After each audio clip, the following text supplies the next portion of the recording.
Hai, selamat datang di channel Momozi Movie.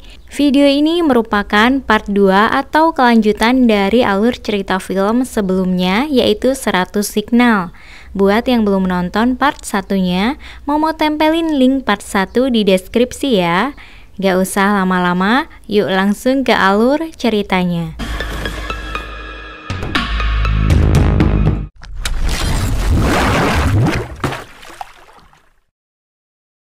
Sayeonji, teman dekat Kirino yang telah mati pun dendam kepada Wada. Lalu Sayeonji menemukan Wada di luar. Sota mencoba menenangkan Sayeonji.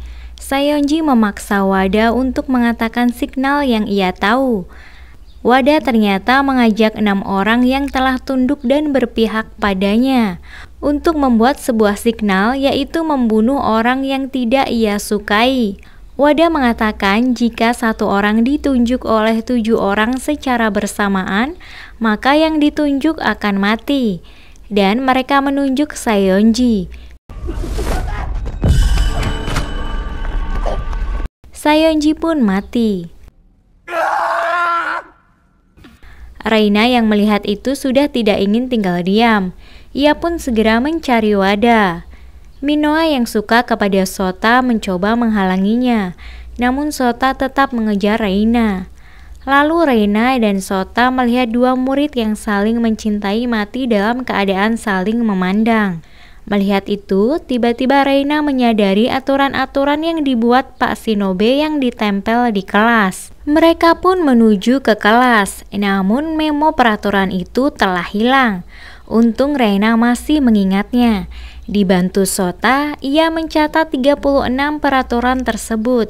Jadi kalau di total, 60 signal yang Wada ketahui ditambah 36 peraturan dari Pak Shinobe, tepat 100 signal sudah didapatkan. Kini mereka mencari Wada untuk menyelesaikan masalah mereka. Reina melihat lampu dan mendengar musik di ruang seni. Ia pun menuju ke sana.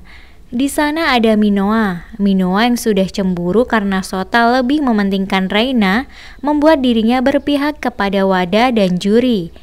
Kini Minoa bertujuan membunuh Reina dengan mengumpulkan 7 orang bersama dirinya untuk menunjuk ke arah Reina. 6 siswa telah menunjuk Reina, tinggal Minoa dan Wada yang belum menunjuk. Saat Minoa akan menunjuk Reina, Sota dan teman lainnya datang untuk membantu Reina. Reina mengatakan sekarang posisi seimbang, walaupun mereka 8 orang, namun yang diperlukan hanya 7 orang sama seperti tim Reina. Reina dan 5 temannya menunjuk Wada, kecuali Sota, dan ini hanya gertakan saja. Mereka bisa saja membunuh yang lain, namun mereka tidak ingin melakukan itu. Reina menjelaskan kalau dia telah menyadari peraturan dari Pak Shinobe yang juga bagian dari signal yang harus dihindari, dan total 100 signal telah didapatkan. Reina memperlihatkan 36 signal yang ia ketahui, dan juga memberitahu kalau hipnotis berlaku sampai besok pagi. Jadi mereka harus menemukan cara untuk menghilangkan hipnotis, kalau tidak mereka akan mati. Reina meminta semuanya bekerja sama untuk mencari cara mematahkan hipnotis sebelum matahari terbit. Minoa masih saja ingin menunjuk Reina karena dia sudah sangat cemburu, namun tidak ada teman yang mengikutinya lagi. Karena mereka sudah percaya kepada Reina. Tiba-tiba semua terdiam mendengar teriakan Wada yang berada di atas panggung dengan menggunakan jas hujan. Wada mengatakan kalau dialah yang tahu ke 100 signal dari semenjak mendapat buku. Dan dia juga yang menyimpan catatan Pak Shinobe saat ini. Dan sekarang dia siap memberikan 1 signal ke seluruh siswa, yaitu menyiram soda ke tubuh mereka. Mereka pun mati satu persatu. Dari ke-16 siswa di situ hampir semuanya mati dan menyisakan 6 orang. Juri yang marah langsung menyerang Wada, namun juri juga harus mati.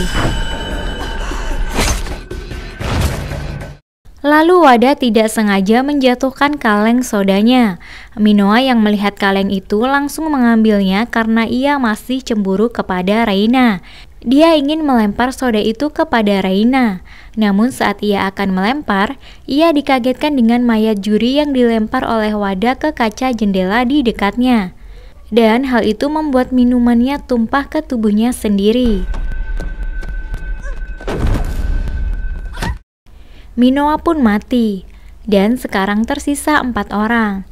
Lalu Wada sengaja melempar kaleng soda kosong agar dia bisa berlari. Sota mengikutinya hingga ke sebuah ruangan. Wada menunjukkan semua memo Pak Shinobe yang disimpannya. Sota bertanya, kalau dari awal kamu sudah tahu kenapa kita tidak menyelesaikan ini semua bersama-sama? Wada menjawab kalau tidak ada cara yang bisa mematahkan signal-signal tersebut, jadi percuma saja bekerja sama. Dulu saat mereka kecil, Wada juga mengajak Sota untuk bunuh diri. Ternyata dulunya Sota dan Wada adalah teman dekat yang sering dibully oleh teman kecil mereka. Karena tidak sanggup dengan bulian teman-temannya, Wada mengajak Sota untuk bunuh diri bersama. Namun mereka membatalkan itu karena Sota yang masih bimbang. Dan setelah dewasa, Sota bergabung di ekskul sepak bola dan melupakan pertemanannya dengan Wada. Wada mengingatkan itu semua kepada Sota. Dan semenjak itu, Wada tetap sendiri dan tidak punya teman lagi dalam hidupnya. Wada telah mengambil darah seorang siswa. Wada mengatakan minum darah juga merupakan salah satu signal. Dia kembali mengajak Sota untuk bunuh diri bersama seperti janji mereka saat kecil. Sota pun terpengaruh dengan perkataan Wada, karena waktu dan keadaan juga tidak memungkinkan mereka untuk hidup. Lalu Wada menyodorkan darah itu ke Sota. Reina datang dan mencoba menghentikan Sota. Namun Fujiharu yang juga masih hidup datang mencegah Reina. Fujiharu langsung menyerang Wada untuk menghentikan Sota meminum darahnya. Dan Fujiharu pun mati. Wada pergi meninggalkan mereka. Sota mengumpulkan semua teman-teman yang telah mati. Sekarang tersisa mereka bertiga. Sota meminta Reina mencari kain untuk menutup mayat teman-teman mereka. Reina pergi mencarinya. Saat kembali, ternyata Sota tidak ada. Sota meninggalkan sebuah memo yang berisi pesan agar Reina membuka video di handphone yang telah Sota tinggalkan. Video itu harus dibuka saat pagi. Setelah melihat itu, Reina langsung menuju ke atas. Di atas ada Sota dan Wada. Reina pun tiba di atas. Sota mengatakan kalau dia tidak jadi memberikan obat itu kepada Wada. Mendengar itu, Wada bertanya obat apa itu. Reina mengatakan kalau itu adalah obat pembebas hipnotis. Wada dengan cepat mengambil obat itu dari tangan Sota dan memakannya. Sota menjelaskan obat itu sebenarnya hanya obat penghilang rasa sakit dan tidak ada hubungannya dengan hipnotis. Ia berbohong kepada Reina karena bertujuan agar Reina yang selamat dalam permainan ini. Wada pun terkejut mendengar itu. Sota langsung menarik Wada dan signal hipnotis pun aktif kepada mereka berdua.